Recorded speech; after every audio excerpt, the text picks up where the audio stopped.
Chancellor Reyes, Provost, distinguished trustees, faculty, parents, family, friends, and most importantly, the class of 2025. My first adult view of the world was of the rolling hills and open sky right over there on the 22nd floor of JQA. Then my view was from Van Meter, halfway across campus. Okay, Van Meter, looking out over kids sledding downhill on cafeteria trays. On Friday night, often my view was of the back of a girl's head as she walked out of Antonio's after I asked her for her number, but I never, ever imagined I'd be standing on stage at McCurk Stadium looking out at 6,500 fellow UMass grads on the precipice of what comes next. And you're not here by yourself.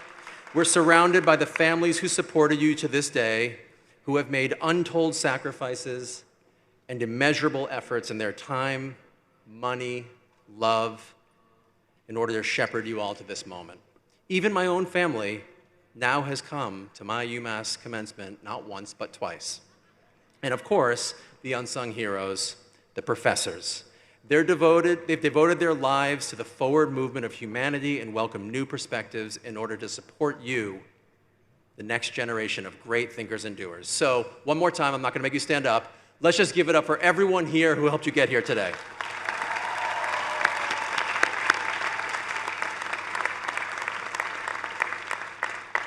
All of that notwithstanding, when Chancellor Reyes called me and asked me to give this commencement speech, my first response was not, oh yeah, of course, what an honor. It was more like, are you nuts? Call an ambulance, I'm having a panic attack. Public speaking is humanity's greatest fear, and I make spaces, not speeches. I picture those other kinds of commencement speakers, Seinfeld, Oprah, some hedge fund guy with a private jet parked over there by the Mullins Center. And here I am, a guy without a Netflix deal, a designer, not a writer, someone who's somewhere between building worlds and trying to find my own place in it. How would I get through it, knowing that I'm all that stands between you throwing your hats in the air and getting one more round of drinks at the Spoke, which, by the way, I walked by last night, and that place is insane. To pep me up, I called my greatest cheerleader, my mom, and I sheepishly asked her, Mom, this isn't because I know Lin-Manuel Miranda, right? And she said, yes, David, yes, it is. Thanks, Mom. I was scared. But there's this thing that guides me when I face fear. I try and get 1% more curious than afraid. Working in entertainment, I live on the edge of fear almost every single day. And when you feel fear, you have two choices. You can shrink from it, or you can get curious. And for me, that shift from fear to curiosity has led me to some of the most meaningful moments in decision-making of my life. So rather than bite the hook of, I'm not the guy thoughts, I got curious and I chose a new thought. What if I am the guy? Just that shift of mindset led me to this. Number one, this is literally what I do for a living. I make live experiences for large audiences. Number two, you're not just a random audience, I am one of you. I sat in the exact same seat you're sitting in with the exact same credentials you're bringing into the world, suffering from the exact same murderous hangover. And number three, and perhaps most powerful, I have two daughters, roughly your age, who have been politely tolerating my advice-filled monologues for years. I'm not the wrong guy. I've been training for this moment their entire lives. And there are actually a couple of things I've learned since I was sitting where you are, waiting for this speech that I was about to forget to be over. So, if you take nothing else away from this speech, remember this. Fear is an opportunity killer. You don't need to be fearless. You just need to be 1% more curious than you are afraid. And exactly the same guy can go from being a random designer to a commencement speaker. This is true for every single one of you 100% of the time, no matter what you're facing. And you guys are facing some crazy stuff. When I was using the Xerox machine at the Fine Arts Center to design stuff, I could never in a million years have imagined a world where a computer could do my job better than me. I just came back from a creative summit all the way across the world in Abu Dhabi, where I heard someone spoke some of the most chilling words I had ever heard. He said we had entered the time of machine supremacy. I know how that makes me feel standing up here with not one, but 2 UMass degrees and a doctor, no less. I can only imagine how it might make you feel. But what are you going to do about it? Sure, you could choose on this football field here today to imagine being pitted against the world's most formidable team of NFL robots. But we don't have to frame this innovation as something that's better than humans. Find the more empowering, even truer evidence. Don't oppose innovation, recruit it. Choose to be the quarterback of the team that just drafted the world's most powerful teammate.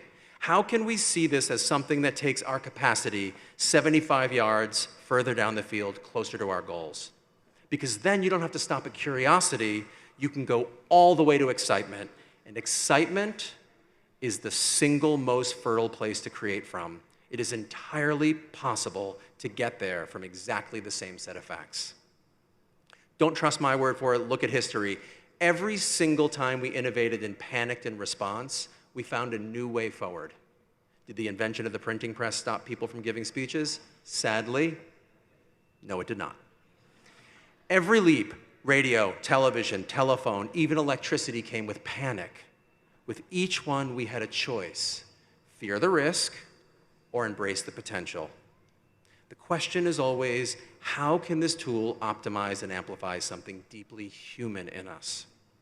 Meet your fear with curiosity, and then let your curiosity lead you on a wild adventure so that you can do what only you can do. That's what humans do. We adapt. But be careful. Early on, I learned excitement and curiosity can take you anywhere, but without focused intention, you can end up chasing everything and building nothing. This brings me to another indispensable directive I live by. If you don't live by design, you'll end up living by default.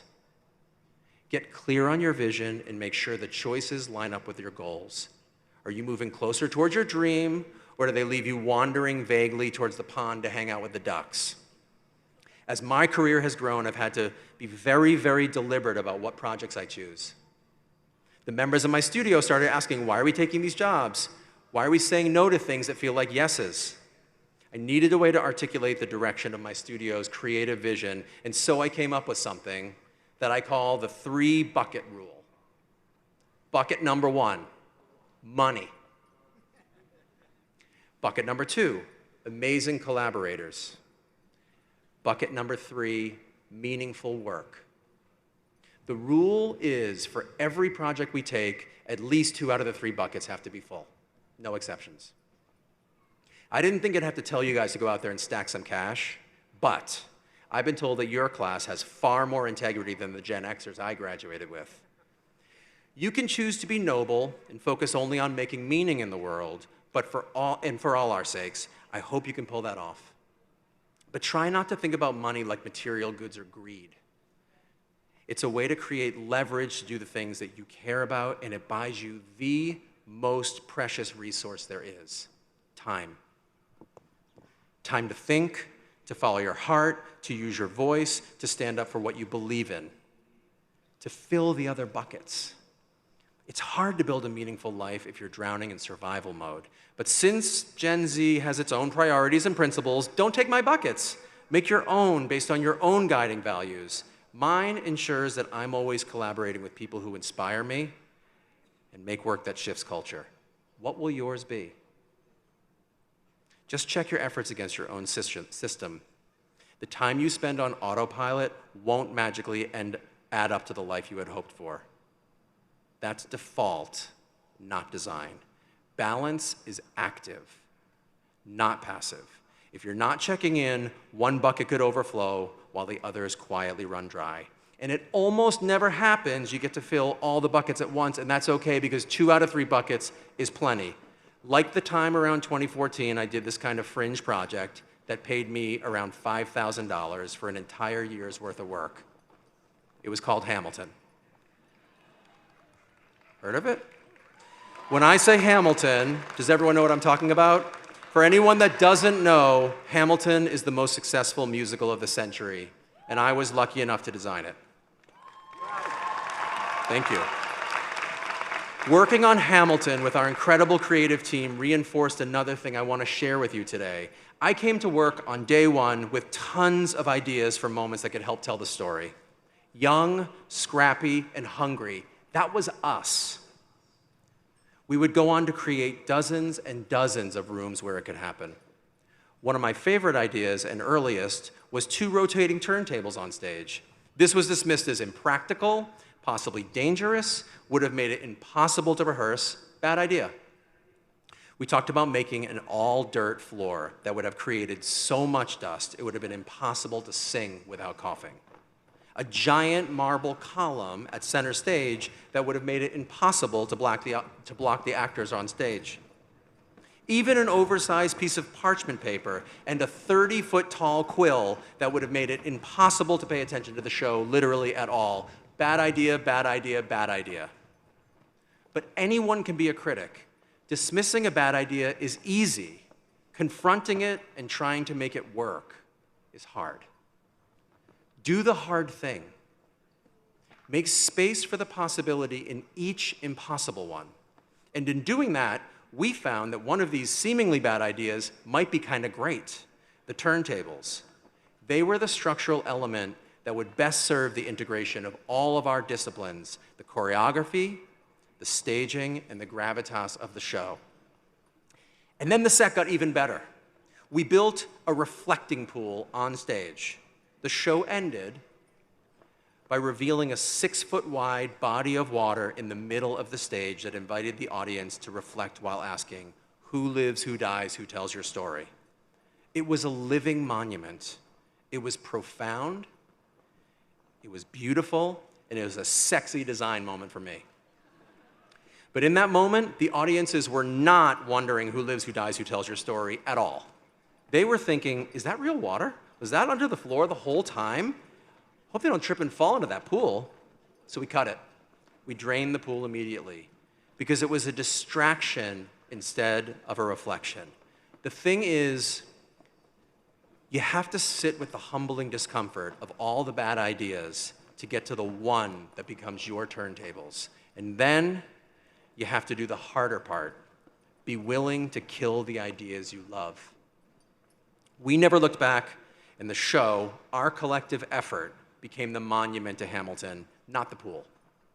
And I know a lot of this sounds like advice from the career of a creative person, and maybe you guys want to spare your parents and become something actually useful, like influencers.